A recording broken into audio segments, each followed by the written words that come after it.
underrated players in football. That's, yes, if you just say their names, it's quality that you're mentioning too, okay? Your friends are not going to look at you and say, who's this guy? No, they're going to be saying, oh, this is a good player. Remember him if they know him from Football Manager, FIFA, or they actually watch him like us. How are you feeling, Breton, with this underrated 11? Well, the underrated 11 for me, I decided to go with like the U23 squad, the baby squad. So I'm U23s all across the board. So there are going to be some in the Football Manager and the FIFA career mode or whatever the heck it's called these days. That are going to be like, oh, I know this name. Yeah, well, there is. Here is your PSA, your public service announcement that those two are not the same, right? Real life and Football Manager is not the same. But there will be names here that look like wonder kids, that look like whatever. But there are also names that I have not seen bandied about in the silly season so far. And so it's kind of like breakout meets underrated. And I'm not sure how the Sharks aren't swimming around every one of these players. And no so more I'm excited Grimaldo. to tell you my 11. No more Grimaldo, João Palhinha. When we Can't did have 'em. this exercise in the past, we mentioned all these players. And for sure, someone listened. For sure, someone listened. That's true. And just to say to people too, if you want to know players that are underrated, you got to see the well-managed teams. Real Sociedad, Athletic Bilbao that has to sign Basque players, Atalanta, Royal Saint-Gilloise with Tony Bloom, Brighton, Bologna. These are teams that are efficient with their money spent, and for sure you'll find players that will be mentioned a lot more 3 to 4 years time. So this is just to help people do their own exercise and underrated 11s that I hope I see in the comment section down below. Okay, just giving a hint. It's a brutal reality of today's football, right? Those teams that are well run, that have phenomenal seasons, that are not expected to be the Man Cities of the world, right? They just get rated. They get rated because that's the way football is these days. And you're exactly right.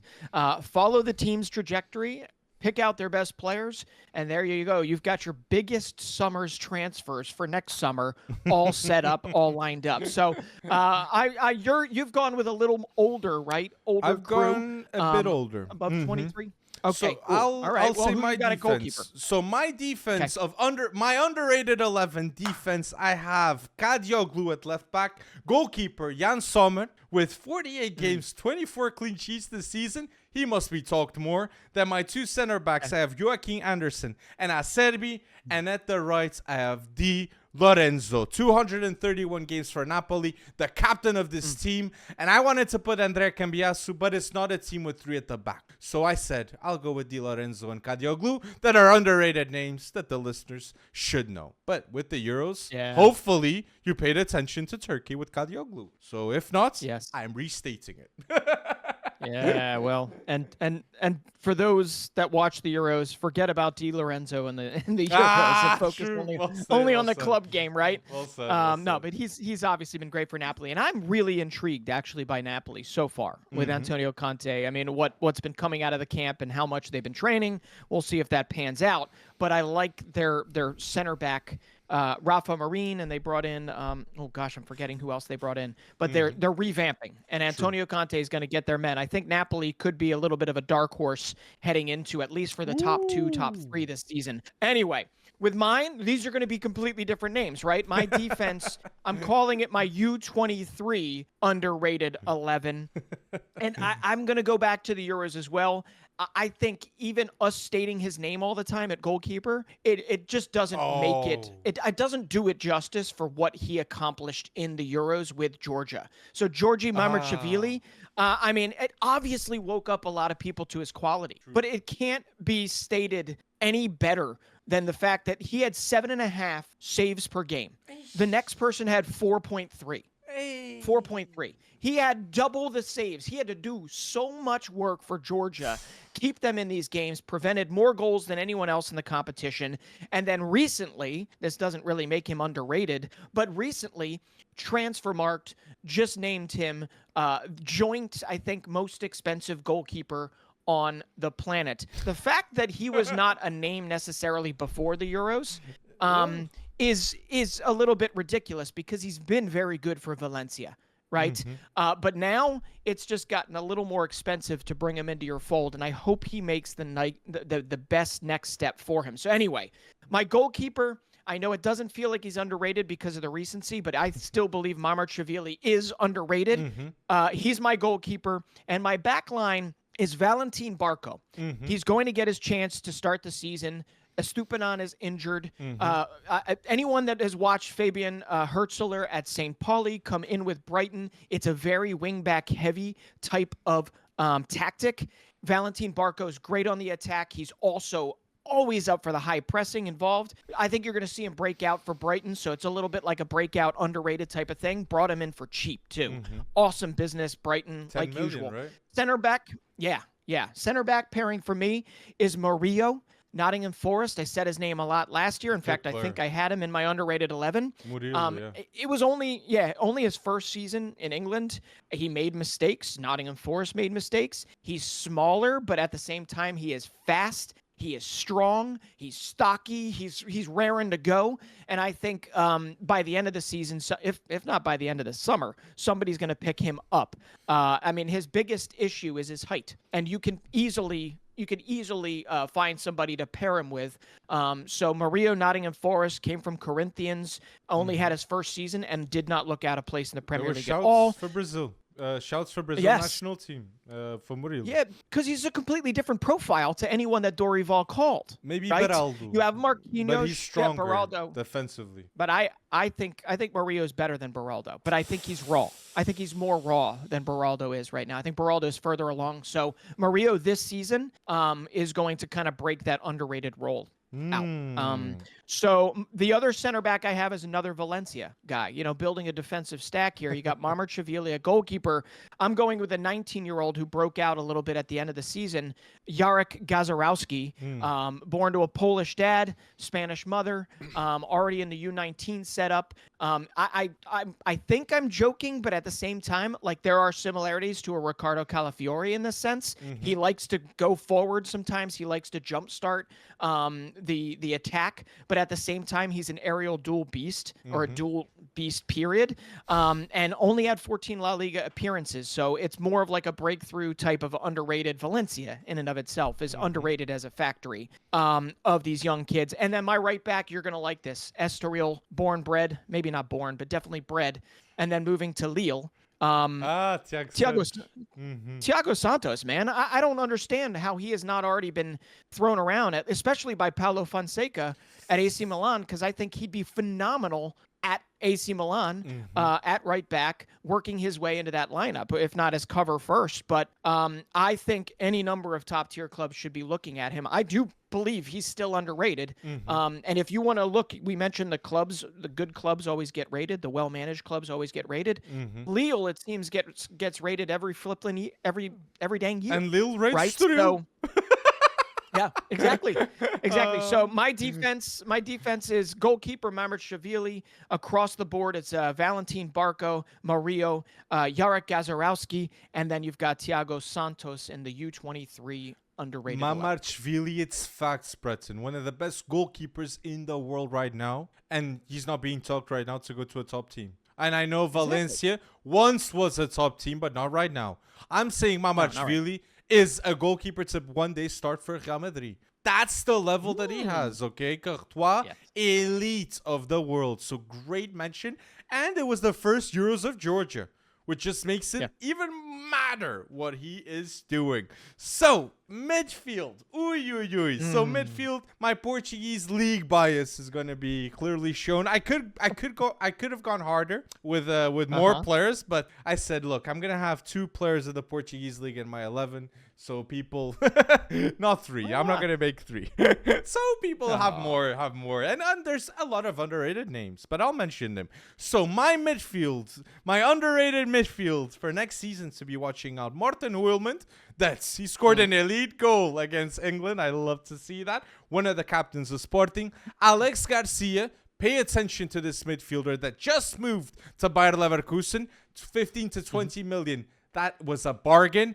And my attacking mid, I wanted to put Matt O'Reilly, but then I thought 2 Danish players, no, I'll go with Coop Miners. Coop Miners is elite, can play defensive mid, can play central midfielder, can play attacking midfielder, highly intelligent player, and if he goes to Juve, that makes them 100% for me the favorites to win Serie A with Thiago Motta, Douglas Luiz, Kefri Turem, Coop Miners. That's a new midfield, and that was the problem of Juve right there. So he's madly underrated in my opinion. Tijani Reinders, I thought, will I put him, will I not? No. No, because of the Euros. And I know if you can say, oh, but Di Lorenzo had a horrible Euros, but I was expecting more on I was expecting more on Reinders personally. So, and on Joey Veerman too from PSV. So, I mean, they made it relatively far. I think they fell short, obviously, but yes, no, I was expecting more. I do have to say, obviously, Reinders' first year in Italy, though, has been a success. So I'll be interested to see what the second year looks like. True. I mean, it looks like they're keeping everybody intact. But no, always that's a good name. But Coop Miners under Gasparini, I mean, come on. I mean, I love it. I love it. And I love Atalanta. I love Gasparini. And you could even throw... I'd love it under Thiago Motta. True. But you could also... De Ketelaere would be another one to throw out there, right? In terms of the underrated and what Gasparini was able to unlock. But mine. All right, here we go. My U23 midfield, you already mentioned him. DM, kind of metronomic, great tackler. I love that he's found a home. But one of the big reasons, actually, there's 2 big reasons why Stuttgart finished in second place last season in the Bundesliga. And one of them is a Bayern product. Angelo Stiller, 23 years old, DM, was absolutely phenomenal for them last year alongside Enzo Milo. And obviously with other names in there like Seru Guirassy and others. But Angelo Stiller for Stuttgart, absolutely phenomenal. I think it's only a matter of time, Alex, that Nagelsmann gives him a chance. I'd love to see him in Nations League play. In fact, I think he deserves it. So I would love to see Stuttgart actually continue their development and not go flip-flop, because those that might not remember, 2 seasons ago, Stuttgart was fighting for their Bundesliga lives in the relegation. Yep. What? Dennis Undav stays. Okay. I believe so. Yeah, I think so.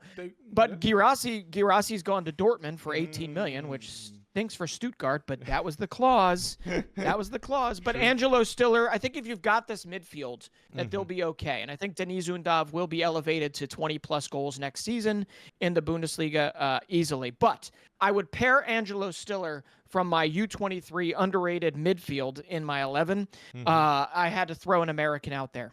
And I have to bring him up because I'm angry. I'm angry about what has surfaced in terms of Tyler Adams needing back surgery again because he played through discomfort, and Berhalter played him through discomfort in the Copa America when it should have been Johnny Cardoso's show. Johnny Cardoso went into Real Betis, didn't even get a full season under his belt, and was actually nominated for Young Player of the Season, or was at least on the short list. He's 22. He's going to have the reins of Real Betis next season, and I really do believe Johnny Cardoso is going to show people that he is ready to take over that spot in a midfield. I think, unfortunately, in terms of health, yes. In terms of ceiling, now... Unfortunately, yes. As much as this is a guy that watched Tyler Adams grow up, get signed as a 16-year-old, score against, I believe it was like Chelsea in his first friendly for the New York Red Bulls. And I love Tyler Adams more than most. But right now, Johnny Cardoso, he has shown it at Internacional in the Brasileirão, and he's already shown it at Real Betis. I think he is underrated, not just in La Liga, also in the U.S. men's national team camp, and I really, really hope that his profile gets elevated moving forward. I think it's a disrespect to him that Berhalter did not play him more, even when Adams was compromised. That's just crap, and that makes me happy that he's gone. So, my Cam, I'm gonna defer to you on this because you know more his profile. But everything I've seen about Gustavo Sa, he's special. Makes me have him in the underrated, and I'm shocked that a move Extended, hasn't yeah. already been made. No, he extended Yeah. with Feman. He's not. He's gonna stay for Famalicão another That's season. crazy. It shows he respects the Wow. development. He went there as a 17-year-old, and he's saying, "I trust what's happening with Famalicão." But for people to have a context at home, Famalicão is known to be a club that Jorge Mendes has a lot of power, and I think Jorge Mendes knows this might not be the best timing for him to leave. So let's have another season, grow his profile as a Famalicão legend, which is kudos to him, academy product. So yes, it's a great name. I mean, it's a great name. Would you say, like looking at the names, would you say, I mean, he finished probably just outside of, player of the year consideration, not player of the year, I'm sorry, team of the year considerations. Look, I'd say this. Just outside of it. João Neves was the best young player of Primeira Liga. Second, I'd put maybe Gustavo Sá. Matheus Fernandes, also an awesome season. Now at Sporting with a loan at Estoril. But Gustavo Sá was a threat every game he had against Porto, against Benfica. Incredibly intelligent player, good ball conductor, good passing ability, highly complete. So it's a great name, Bretson, you're giving to the listeners. Because Gustavo Sá has the potential to be a Portuguese national team player consistently. Not a surprise. Well, I also knew I had the perfect person to talk about him, so that's why I set you up for that one. But yeah, so my midfield in the U23 underrated 11 is Angelo Stiller, Johnny Cardoso at Real Betis, and then Gustavo Sá at Famalicão. My backup there, another name you're going to want to remember is Sebastian Nanasi. It's more of a breakthrough. He's a little bit older, but he is tearing up the Allsvenskan right now for Malmo. It's just, I don't think he's going to make a really high-profile move, but if you just go look up Nanasi, look up his highlights, you'll enjoy at least being entertained for a little while longer until he makes that move, because it's only a matter of time. But these three, I think, are going to do wonders. Stiller, Johnny, and Sá this season. I'm shocked knowing you. You didn't say Bilal El Kanous. That, look, to be fair, we think he should be a lot talked more, a lot more, because for Morocco, we do. He's the future. It's Bilal El Kanous and Brahim Diaz. Those two, underrated in my point of view. One for Real and the other one for Genk. I'll mention El Kanous in a little while when we talk about breakout wonder kids. El Kanous had to come somewhere. I was just feeling it. I was feeling it on my radar. Okay, we're going to get to watch him in the World Cup, too. I mean, Morocco's got a shot at actually medaling in this World Cup because they've got Hakimi and they've got El Kanous doing a lot of the work. Abde's on the team. I mean, it's going to be interesting. And Walid Regragui is a great coach, too. He wants to represent his nation proudly. Okay, now with the attack, I'm going to go with Lookman. I'm going to go with my underrated attack. Oh, sorry, people. My underrated attack, I'm going to go with Lookman. Striker, Zeku, but I could say Guirassy like you stated there previously. And at the right, I'm going to put Jota Silva. That if you don't know about Jota Silva, you're now warned, people, okay? Jota Silva, 15 goals, 7 assists. One of the best players in the Portuguese league outside of Sporting, Porto, and Benfica. Underrated and 20 million release clause. Many teams should be lining up to sign a player like him. West Ham was interested, I've heard. Why not just sign him for 20 million with release clause? A player that's it's not, people are gonna say, oh, it's just because of the name. No, Jota Silva plays similar to Diogo Jota. He plays similar to Diogo Jota. Very unselfish, does a lot of that off-ball movement, and he's a tricky midfielder, winger inside the box. He's that player that sneakily is in the right position and scores the right goal. And he's also fast as a winger too. So very similar profile to Diogo Jota Silva, but right winger. But these release clauses are bonkers, man, because, for 20 million to be put on Jota Silva, that seems incredibly reasonable. But it also makes somebody you mentioned previously, Serhou Guirassy, going to Dortmund for 18 million after scoring. Oh, I'm sorry. After scoring, 28 goals or something in 27 games? Unreal. It makes it look like highway robbery, right? It just goes to show you, though, that's what people should be looking for. And Guirassy to Dortmund, that's insane. And whoever gets Jota Silva next. I mean, where do you think is the best next step for Jota Silva? I think the best next step for him is to go to England and prove himself to the whole world. I would love the West Ham move to actually happen. And even look, if he stays in Portugal, Porto would be awesome, but it's the money. It's the money. But yes, that's the thing with Jota Silva. He has the profile and he has the mentality to go to any locker room in the world and say, look, this is what I can add. I know my position. What can I do? And that's underrated. He's very unselfish. And he's a player, grounded player. Because 5 years ago, he was playing in the 4th, 5th division in Portugal. Now, he was selected for Portugal a couple of months back. Not for the Euros, but to represent in a friendly. And that's a lot of development for Jota Silva in the space of 5 years. So I like that of him. And I'd like, as I said, West Ham. Because they need goals. And he will bring them. That type of work ethic is underrated, right? Exactly. And hence why you have him in the underrated 11. Exactly. All right. Are you ready for mine? My front three? Let me hear it. It's got a little bit of a Club Bruges feel to it. But my front three in my U23 underrated 11, my front three is everyone's been talking about this guy being a little bit, I don't know, fragile. But Antonio Nusa is anything but fragile, okay? If anyone saw the Belgian Super Cup over the weekend, they lost. But he completed 8 dribbles. He took 10 fouls, suffered 10 fouls. This dude is a menace on the ball, right? 19 years old still. He's still growing. But whoever gets him next, right? Whoever gets him next. In fact, West Ham, that'd be interesting. Tottenham was reportedly going to get him for 35 That's million. right, Tottenham. Yeah, for like cover, right? And they might. That's actually a solid deal. But he's fallen a little bit by the wayside because of some injuries last season, and yet he did contribute to Club Bruges winning last season. Very close battle to the title, but they ended up winning the title. So I think he is due for like a statistically speaking breakout season, even if we all remember him from the beginning of last season, starting out on a tear. I think also Crystal Palace is interested, which would be a really, really good place for him considering who they've lost. Yeah, and he had, I mean, just go and look at the highlights over the weekend, right? 8 dribbles completed, 23 out of 28 duels won. And Solis Antonio Nusa also is still had a a really force. good game. It was Nusa and Solis for Bruges. I love Solis. I've loved Solis. The only thing that makes me angry is that he didn't work out at Norwich City, because they had some ballers on that team ready to get promoted, and it did not work out. But anyway, sticking with Club Bruges, I know. Antonio Nusa on the left side. I'm going to stick with my Club Bruges bias here. I'm going to go with Igor Thiago, who made his big move to Brentford.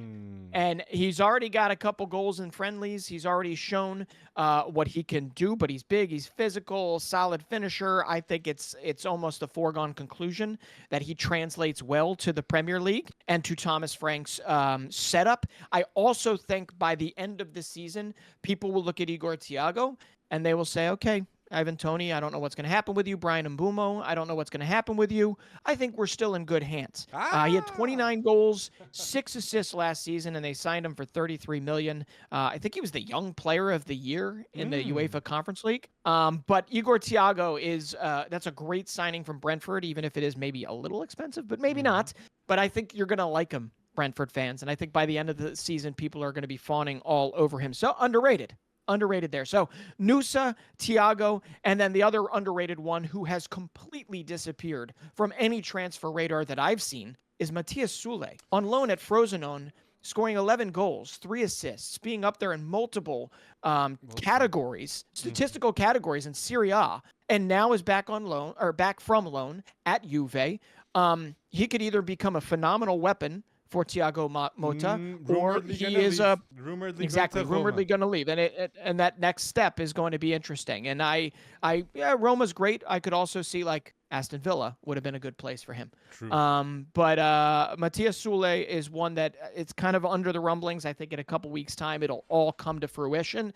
But Matthias Sule, for what he did on Frosinone, right? This is not him doing it for like an insanely good team, right? 11 goals for him. Always up there with a fearless dribbler, great playmaker, 21 years old still. I think you've got to watch him. So that front three for me is Nusa, Thiago, and Matthias Sule in my U21 or U23 rated Well 11. stated, Breton. I think all those names that you mentioned with the forwards are names to watch. And hopefully the listeners are paying attention as they should. Not doing a task and not listening. Listening to these names and saying, I'm going to say it to my friend group and be right. Because what you said with Julien, I love that shout because that's real knowledge for fantasy Premier League players. Just saying. Oh, so you listen to ours. Put down below your underrated 11, okay? We want to see your choices. And just a reminder, my choice is underrated 11 for next season 2 to pay attention. Sommer, Kadioglu, Jon Bakayoko, Acerbi, Di Lorenzo at the back. I've got my 3 in midfield with Morten Hjulmand, Alex Garcia, and Coop Miners. Saddened me not to put Matt O'Reilly. And my 3 at attack, I got Lookman, Dalingo or Dzeko, but I go Dzeko because he's madly underrated. And at the right, Jota Silva, the best player of Vitória de Guimarães. Remember this name. 20 million release. Wow. Dalinga, that's another one, man. That's another one. Yeah. All right, my underrated 11 for next season, U23 style. I got goalkeeper Mamardashvili. We all know him. The back 4 is Barco, Brighton. Watch his beginning of the season. He's going to be great. Mario, we all know him, but he's going to get his chance to show it in the Premier League. Mario at Nottingham Forest. Jarek Gaziorowski at Valencia. And right back is Thiago Santos at Lille, although I think he's going to make a move probably before the end of the summer. And then my midfield is Angelo Stiller, the underrated metronome of Stuttgart's second-place season last season. Johnny Cardoso, that's my U.S. edition. Real Betis, my flies in the face of Greg Berhalter so long type of pick. And Gustavo Saad Famalicão, who, against all the grain, stays at Famalicão, although he could easily slot in, I'm sure, into any of the big 3 or big 4, if you want to call it.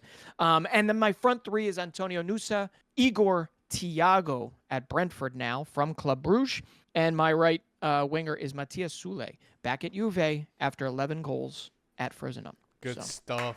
Like this video and comment down below your 11.